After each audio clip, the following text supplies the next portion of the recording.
Israel फिलिस्तीन युद्ध पर दुनिया दो खेमों में बंट चुकी है। कुछ देश इजराइल का खुला समर्थन कर रहे हैं तो कई मुल्क गाजा के समर्थन की बात कर रहे हैं। इस बीच एक नाम की खूब चर्चा हो रही है। उसे अमेरिका ने आतंकवादी घोषित कर रखा है।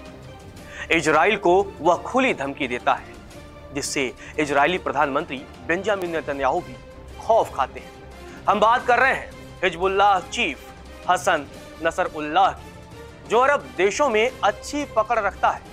ईरान के अली खान मेई से उसके बेहद करीबी संबंध है। चलिए आपको कट्टरपंथी शिया समूह हिजबुल्लाह के मुखिया हसन नसरुल्लाह के बारे में विस्तार से बताते हैं। नमस्कार, आप देख रहे हैं न्यूज़ 24 और मैं हूं आपके साथ रजत जय त्रिपाठी। हिजबुल्लाह लेबनान के सबसे अहम राजनीतिक दलों में से एक गिना जाता है। इस आतंकी संगठन की अपनी सशस्त्र विंग भी है।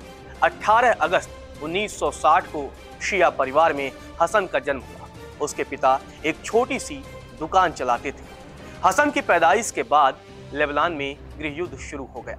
उस समय हसन की उम्र महज 5 साल थी। युद्ध की शुरुआत की वजह से हसन के पिता ने बेरूत छोड़ दिया और दक्षिणी लेबनान में अपने पैतृक गांव वापस लौट आए। 15 साल की उम्र में सीनियर सेकेंडरी स्कूल में पढ़ने के दौरान ही हसन ने अमल मूवमेंट नाम का ग्रुप ज्वाइन कर दिया, जो कि एक लेबनानी शिया राजनीतिक ग्रुप था। इसकी बुनियाद ईरानी मूसा सदर ने रखी थी। 1982 में जब इजराइल ने लेबनान में हमला किया तो हसन हिजबुल्लाह में शामिल हो गया।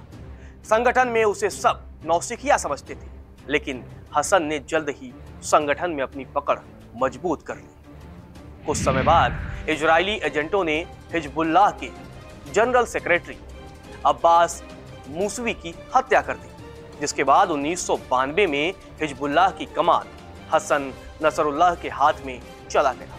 उस समय हसन की उम्र महज 32 साल थी। जब हसन हिजबुल्लाह का चीफ बना तो लेबनान में गृह युद्ध समाप्त हुए 1 साल हो चुका था।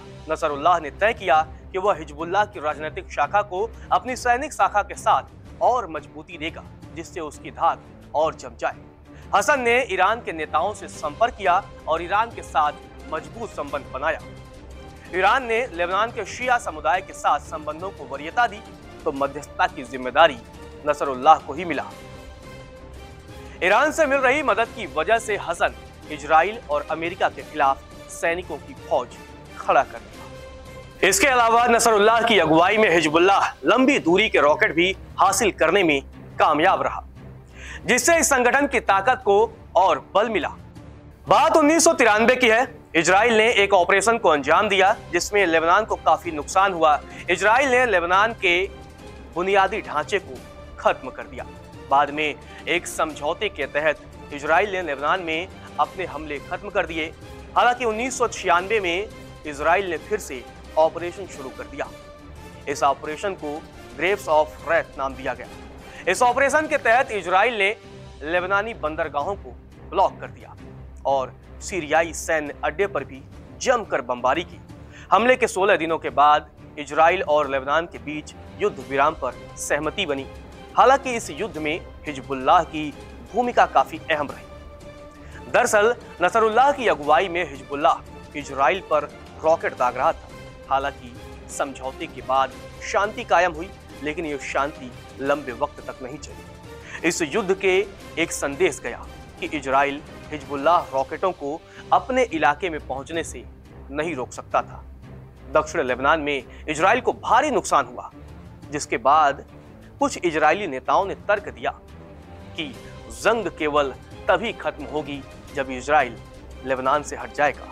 अंततः 2000 में इजराइल ने लेबनान से हटने का फैसला लिया। इस जंग के बाद नसरुल्लाह को लेबनान और अरब दुनिया में लेबनान के दक्षिणी इजरायली कब्जे को खत्म करने का श्रेय दिया गया, जिसके बाद लेबनान में हिजबुल्लाह काफी मजबूत होता चला गया और लेबनान के लोगों के लिए नसरुल्लाह हीरो बन गया। इजराइल से कैदियों को छुड़ाने के बाद हसन नसरुल्लाह की लोकप्रियता में 4 चांद लग गए। दरअसल इजराइल ने फिलिस्तीनी और लेबनानी सैनिकों को अपने जेल में बंद कर रखा था। नसरुल्लाह की अगुवाई में एक समझौता हुआ, जिसके बाद इजराइल ने 400 से अधिक फिलिस्तीनी और लेबनानी कैदियों और अरब देश के नागरिकों को छोड़ने का फैसला किया। नागरिकों को रिहा कर दिया गया। इस समझौते को पूरे अरब देशों में हिजबुल्लाह के लिए एक शानदार जीत के तौर पर सराहा गया। मौजूदा वक्त में लेबनान में नसरुल्लाह की पकड़ बेहद मजबूत है। लेबनान में वह राजनीतिक और सैनिक नेता के तौर पर काफी विख्यात है और अपनी जो पहचान है उसको बनाए हुआ है। हालांकि अमेरिका जैसे देश ने उसे आतंकवादी घोषित कर रखा है, लेकिन फिर भी लेबनान में वह काफी लोकप्रिय है और लोगों के बीच काफी लोकप्रिय भी है।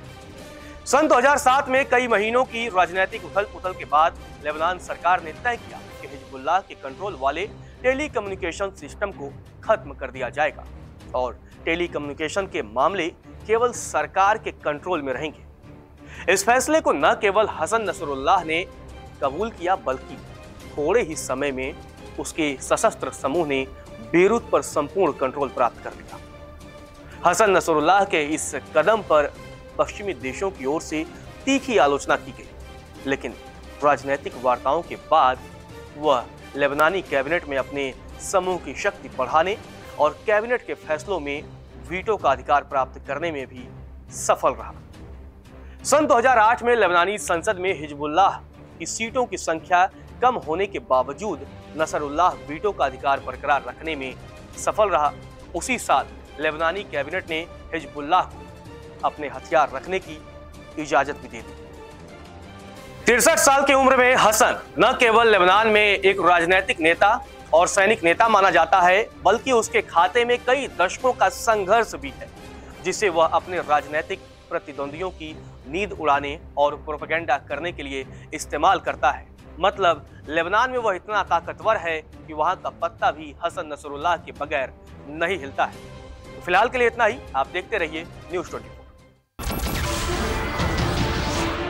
नमस्कार, मैं हूं मानक गुप्ता। अगर आपको हमारा ये वीडियो पसंद आया हो तो इसे लाइक और शेयर जरूर करें और हाँ, हमें सब्सक्राइब और फॉलो करना ना भूलें ताकि आप देश और दुनिया की कोई खबर मिस ना करें। तो जुड़े रहिए हमारे साथ और देखते रहिए न्यूज़ 24।